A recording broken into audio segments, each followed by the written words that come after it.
But 2:11 a.m., she entered, hair impeccably styled, eyes bright and attentive, one hand clutching her shoes, the other her phone. She momentarily paused, as if anticipating a response, ready with whatever tale she'd spin if I dared inquire. Yet she shouldn't have looked so put together following a girls' night out. Quietly, she moved across the living room, depositing her keys into the bowl by the stairs, and leaned over to kiss me. Her lips touched mine casually, almost mechanically, like a completed task from countless times past. I remained still, merely observing her, committing her visage to memory, the subtle details I'd been oblivious to for months, lipstick smudges not from wine sipping. Her hair was slightly disheveled at the back, as if someone had rested their hand there, a faint, bitter whiff of cologne that wasn't mine. She settled next to me on the couch, began idly scrolling on her phone, legs crossed neatly as if all was well in our world. I grabbed my phone, hit play on the voice memo app, and the audio played slowly at first, filled with static, rustling bedsheets, a deep, confident, familiar male voice. Then came Jessica's voice, breathless and vibrant, saying things she hadn't uttered to me in ages. She froze, her thumb still hovering over the screen. Her face remained expressionless for a moment, but I could see a tiny crack and barely perceptible flicker in her eyes. It was shock, recognition, fear. I paused the audio. She blinked slowly, twice, then squinted as if trying to figure out the best lie to tell. "Are you spying on me now?" she asked, not bothering to disguise the venom in her tone. I remained silent, merely watching her like a man watches when the last moments before a dam bursts approach. She rose from her seat and began pacing, mumbling to herself. I caught phrases like invasion of privacy and "you're sick," along with a few other jabs meant to turn the tables. Old tactics such as gaslighting, deflecting, and attacking. Dear friends, if you enjoy this story, please like and subscribe to our channel. It will motivate us to make more videos like this for you. In my possession was an entire collection of them, each tool familiar to me, yet this instance bore no resemblance to previous instances. It wasn't about missed birthdays or prolonged evenings out. This was betrayal, meticulously captured, time-stamped, and reverberating within the walls of the home I purchased, the home I crafted for her, for us, for our children. Her pacing ceased abruptly. She turned to confront me. It signified nothing. I chuckled. She detested it when I laughed that way. She would often tell me it sent shivers down her spine because it sounded empty, as if something within me was damaged. Perhaps she was correct. Perhaps something within me had fractured. Perhaps it shattered the moment I identified the man in the recording, Brian, as the same individual who aided in moving our newly purchased washing machine into the garage only last month. The same person who flashed his obnoxiously sincere teeth at me and asserted, "You're fortunate, Jess is quite the catch." I leaned back, gazing at her as if she were a stranger, because she was no longer the woman I wed. She was no longer the woman I knew. She had transformed into something different, something more icy and ravenous. "I'm aware of the hotel," I murmured softly, draining the color from her face instantly. I had her cornered. "You believe there was only one recording?" She remained silent, as she understood. Slowly she resumed her seat, mirroring a mourner settling into place, and I allowed the silence to grow sharp teeth. For exactly 17 seconds, she sat rigid on the edge of the couch cushion, gazing at the floor as if blinking repeatedly could make the moment vanish. But it didn't. I remained. The recording continued to resonate in the room corners, even though I had paused it. The laughter from that hotel room, hers and his, still echoed above the silence between us, more powerful than ever. "Did you go through my things?" she eventually asked. Not an apology, not a plea for understanding, not even a false remorse. I showed no reaction. "No, not those either. You trailed me." Her gaze shifted abruptly, eyes sharp as a trapped animal recognizing the predator was not bluffing. I moved closer, placing my elbows on my knees. 3 nights passed, another girls' night out, and you weren't with Melissa, were you? I activated my phone again and pressed a picture. There she was, vivid as crystal. Monica in the hotel lobby, wearing that maroon dress she claimed was for special occasions. Brian beside her, too near, his hand on her back as if it belonged there, her grinning like someone who hadn't pretended all night. I switched to the next photo, them at the bar, then the elevator, and finally, him brushing his hand across her hip as she inserted the key card into room 417. She fixed her gaze on the screen, neither blinking nor uttering a word, before gradually putting on an act.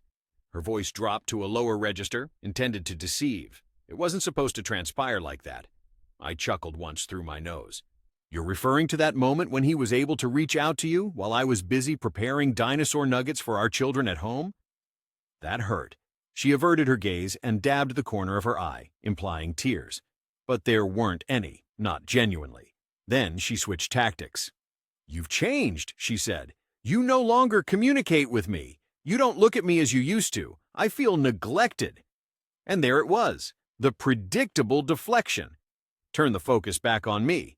I stood up, maintaining my voice tone but delivering each word more pointedly. So, your response was to share a bed with Brian? Her mouth opened in disbelief. No words, I continued.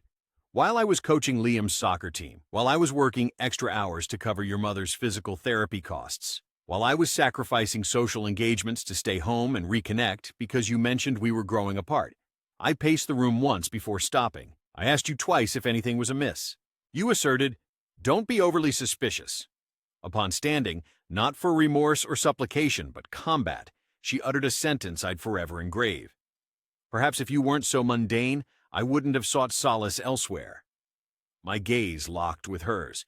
My jaw tightened to the point where it seemed something in my cheek cracked. This was it.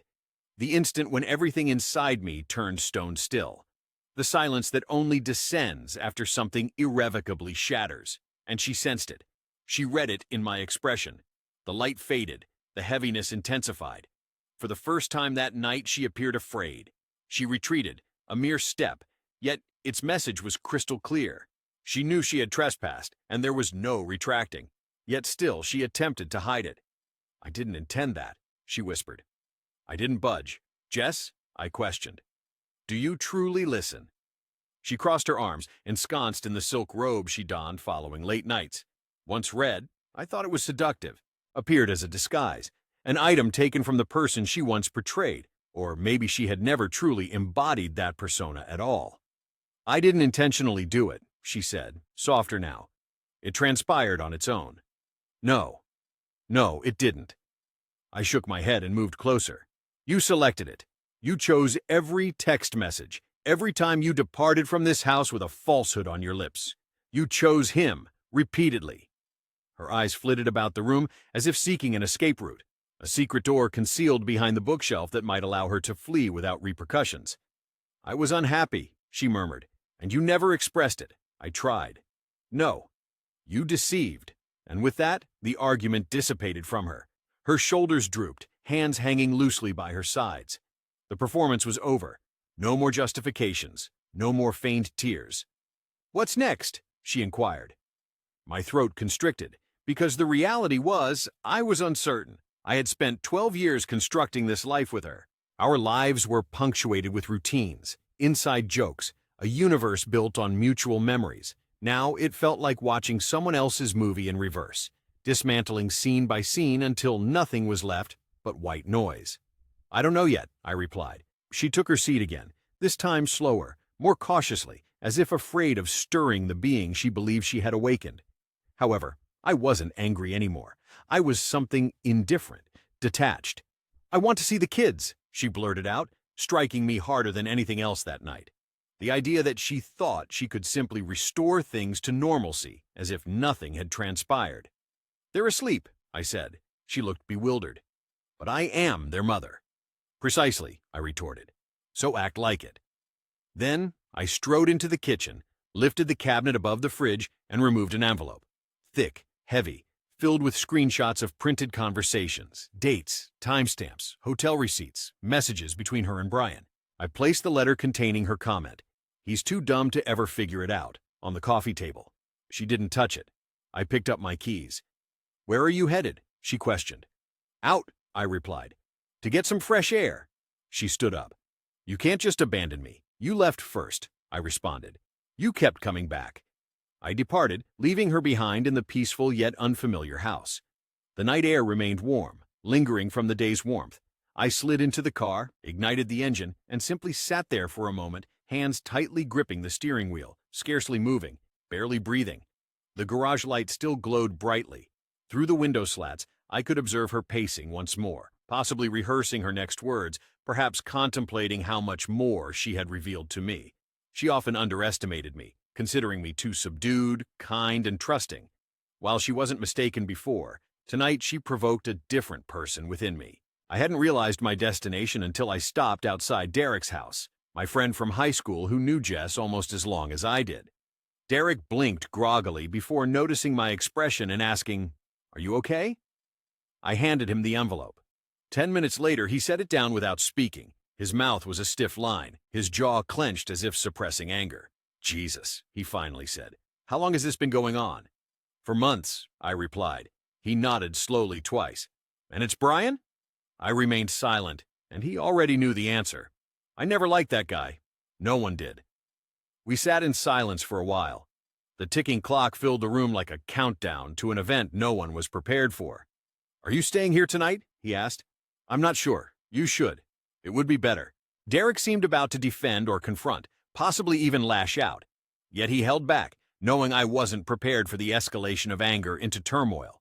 He departed, leaving me alone. The living room was dark now, and she sat huddled on the couch, as if trying to minimize her size.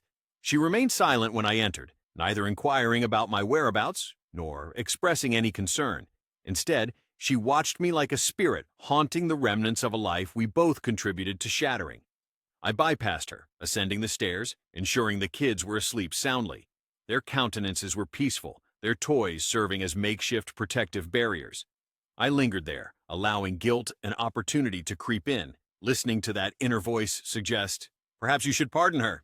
In the depths of my being, that sentence echoed. Downstairs, I returned, finding her still vigilant. "Would you care to converse?" she inquired. Remaining silent, I instead ventured into the spare room, shutting the door and locking it behind me, drifting off alone for the first time in 12 years. As dawn approached, I awoke before sunlight. The quiet in that chamber felt altered, more pronounced, alien. Empty space beside me. No lingering scent of her perfume on the linens. Just the low rumble of the AC and the groan of wood under the burden of unmade choices. For a fleeting instant, I wished it was all an intricate delusion. That upon opening the door, I'd step back into our room, finding Jessica nestled beneath the blankets, murmuring her half-awake babble as she once did. But I knew better. For some time, I perched on the bed's edge, my hands dangling between my knees, studying the floor as if it held answers. Then came a gentle, hesitant knock. Upon opening the door, she was there, in her robe, arms folded tightly against her chest. She seemed altered now, less composed, more authentic, or perhaps merely unveiled. Her armor bore cracks. "I didn't sleep," she admitted. "I didn't respond." She shuffled. "Can we discuss things before the children wake up?" And so we settled at the kitchen table, a distance apart. This was the same table where we had plotted birthday parties, signed permission slips, and debated bills. Today it felt like a battlefield, a neutral one perhaps. Yet the tension was palpable. "I'm unsure of what to say," she started. "Try honesty." She flinched. "I'm not in love with him," she revealed. "That doesn't assist. I never ceased loving you." I gazed at her intently. "You demonstrated your affection rather unconventionally." Her eyes filled with tears, but I could no longer trust them. I had witnessed her crying after sending him a goodnight text once. On the phone bill, I found the proof. Emotions no longer held any value now. "I felt isolated," she murmured softly. I yearned for sensation once more. "You could have told me," she said gently, a hint of regret in her voice. I hadn't thought she would. That momentary pause echoed within me, stirring memories of us. A time when she felt unacknowledged and I felt unnecessary, neither of us expressing our feelings aloud. A mountain of unsaid words stacking up in the silence. But she chose him regardless, inviting him into our lives. Across the table, her fingers touched mine briefly. "I want to make things right," she whispered. For a fleeting moment, I felt the pull of memories, promises, and the responsibility of 2 sleeping children overhead. However, the envelope, the hotel, her voice over the phone, it all came rushing back. "I'm not sure if this can be mended," I replied. Silence ensued as she withdrew, her eyes reflecting a shift, as if constructing another narrative where she was the victim. She questioned me. "Is that it?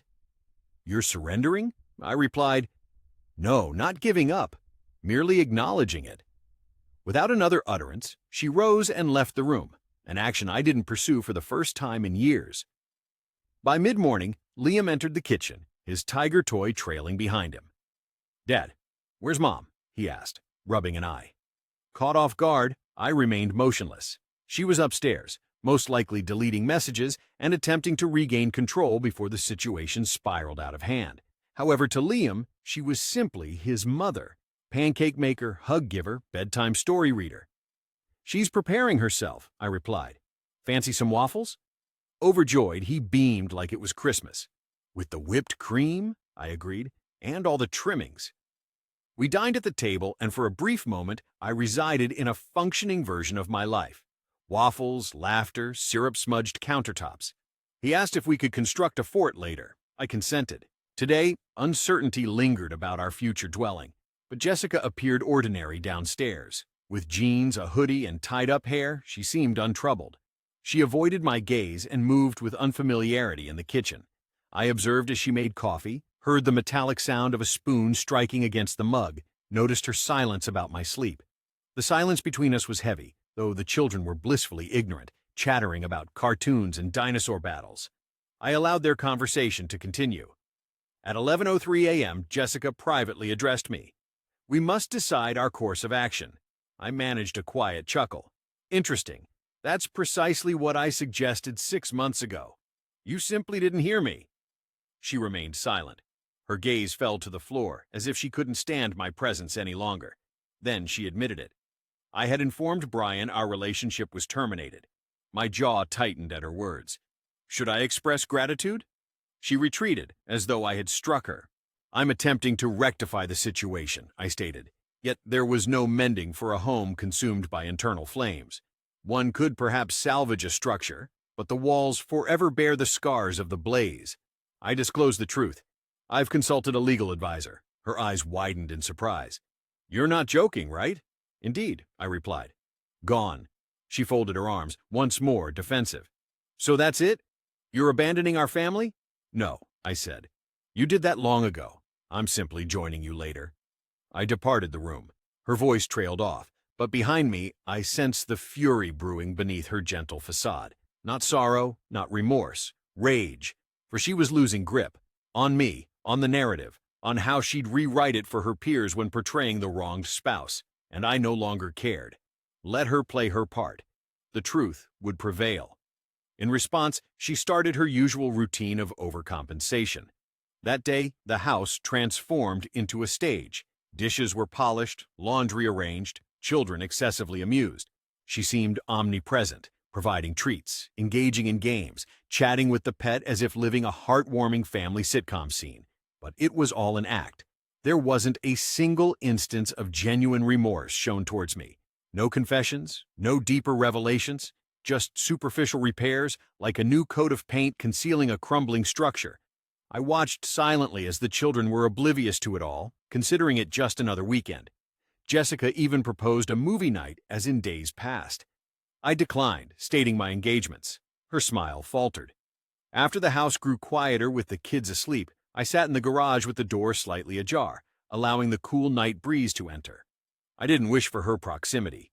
Not at all. Yet she emerged nonetheless. "Can we discuss like adults now?" she queried. I remained silent. She took it as consent. I never intended to stray with Brian. It wasn't premeditated. It was a moment of weakness. Loneliness played its part too, along with some simmering resentment. She appeared to seek empathy, but I remained quiet. She persisted, stating that you no longer touch or gaze at her, suggesting a withdrawal. It seemed as if you had ceased picking her. Upon looking up, she confessed, "I ended it." You retorted, "No, Jess, I did." The moment she called him baby in your home was the second I walked away.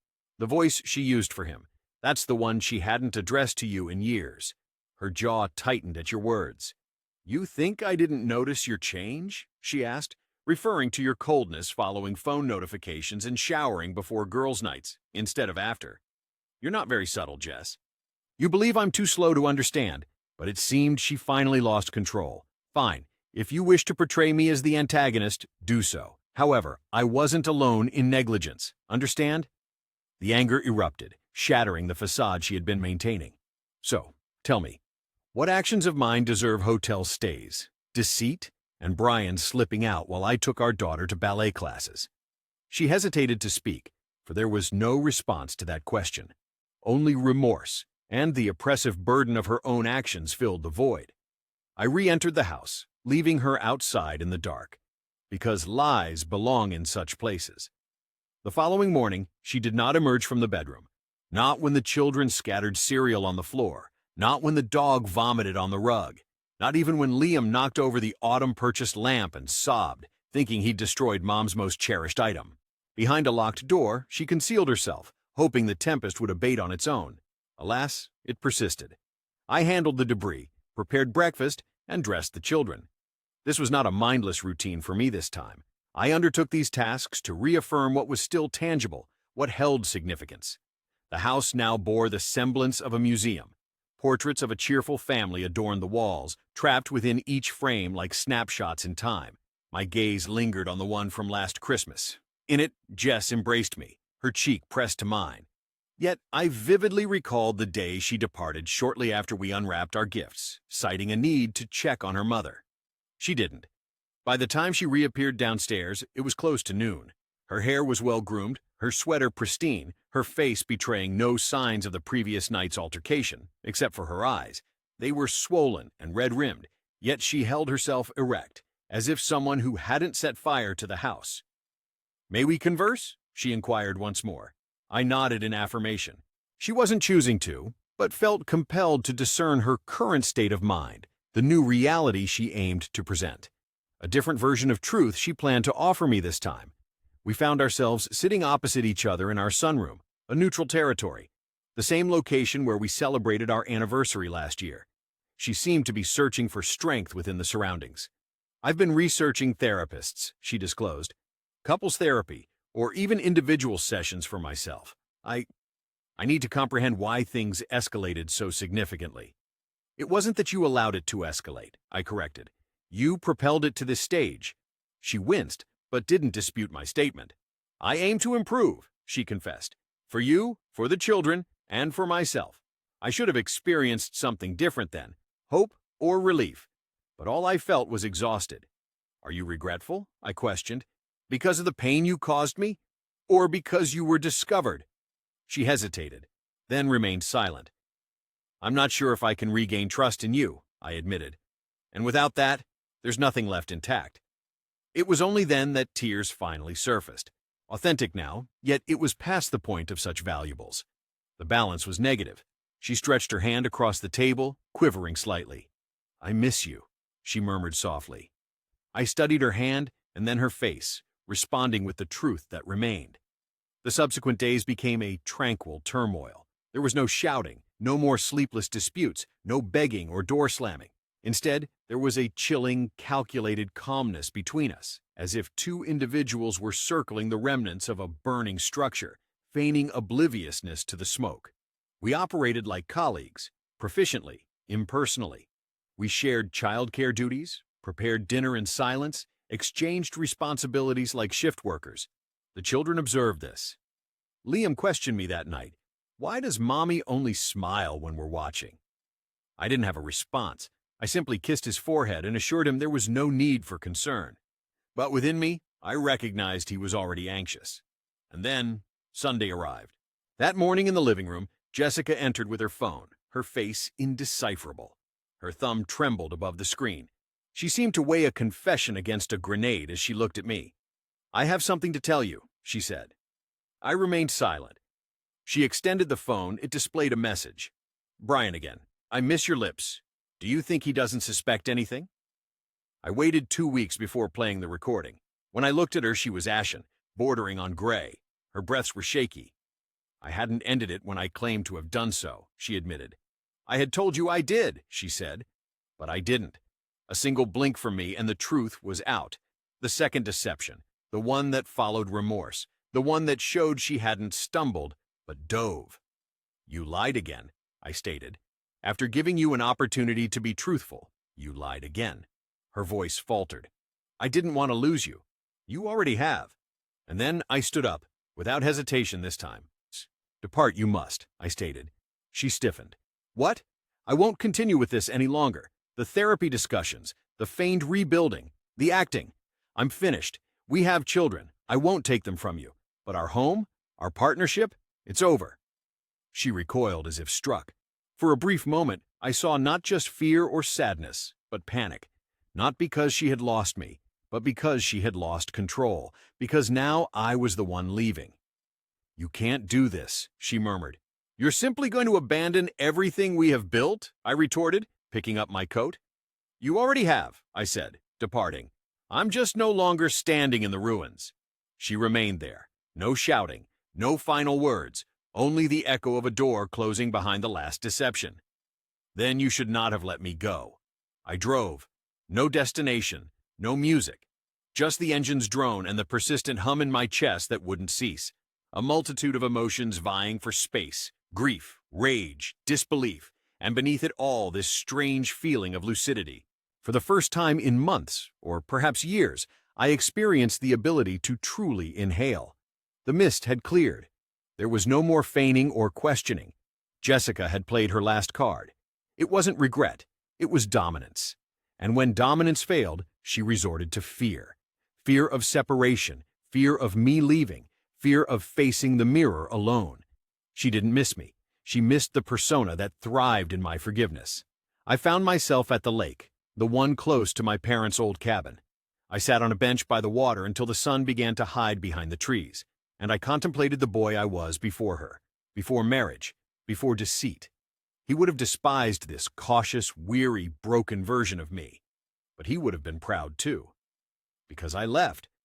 Upon my return, the house was silent. She was packing. I didn't assist. I didn't converse. She walked past me with a box in her arms, pausing by the door as if seeking a moment, a final act, perhaps some poetic conclusion. Never offered her anything, not through malice, but compulsion.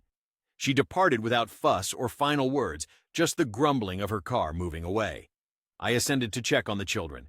They were asleep, serene, unaware. I sat by their door and allowed the realization to wash over me.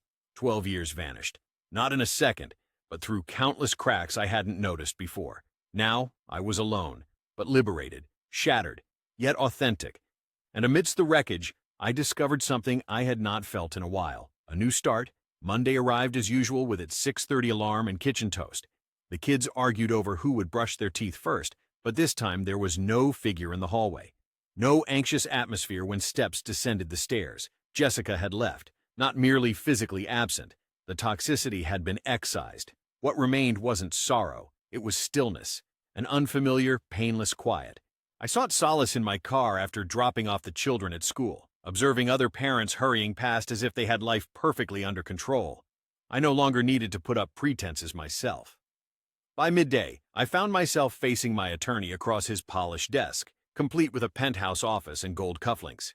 He was merely an ordinary man in a brown coat, who glanced at the folder I presented and affirmed that it held more than sufficient evidence. The messages, the records, the audio files. He inquired if I wished to contest for full custody. I declined, not quite ready yet. She was a poor spouse, but a good mother. However, I made it crystal clear that I would safeguard the kids with every fiber of my being. He asked if I desired the house. I confirmed, for it was mine. I had decorated its walls, constructed the playset, rewired the lights, and paid the mortgage while Jessica was absent, texting Brian from a parking lot. This dwelling wasn't merely a place, it served as proof. I demonstrated my presence, loyalty, and effort. That night, I received a message from her, hoping one day you'll forgive me. I pondered over it for a while, drafted replies, then discarded them both. Instead, I undertook an uncommon act I hadn't done in years. I read a book, savored tea, and listened to the wind as if it held significance.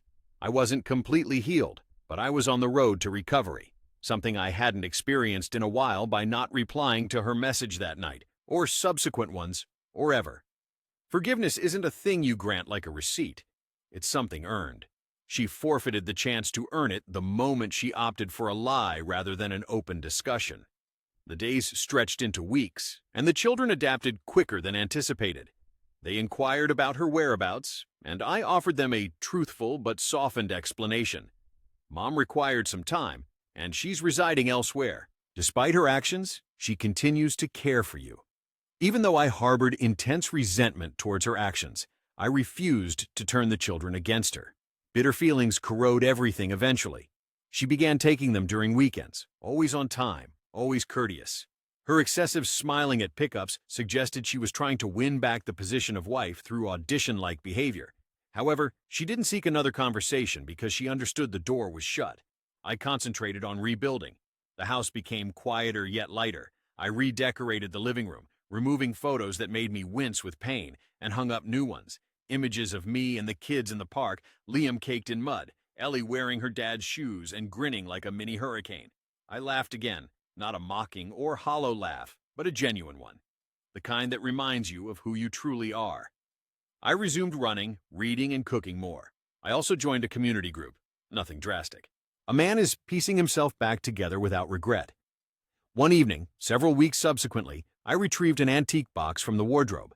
Inside lay a photograph of Jessica and me, a time when we both thought our relationship would endure perpetually. I scrutinized it for a considerable length of time, yet not anger, sorrow, or yearning surfaced. Instead, a feeling of detachment overcame me. That version of her, that version of me, they no longer exist. We were not without faults. Hers were more prominent, harsher, and irreversible. However, I was not innocent either. I ceased to appear in significant ways, stopped listening to her before she began confiding in someone else. Yet none of that excused infidelity. She didn't waver, she leaped, and now I understood. If you find yourself in a relationship that seems amiss, do not disregard it. Do not wait for indisputable evidence or written confirmation. Speak out, ask tough questions, listen attentively, and if you detect dishonesty, don't chase after it. Don't shout, don't plead, rise up, leave. Silence can carry its own weight. For trust, once shattered as such, seldom returns whole. Instead, it leaves an indelible mark, transforming you fundamentally. Sometimes this very transformation is precisely what is sought.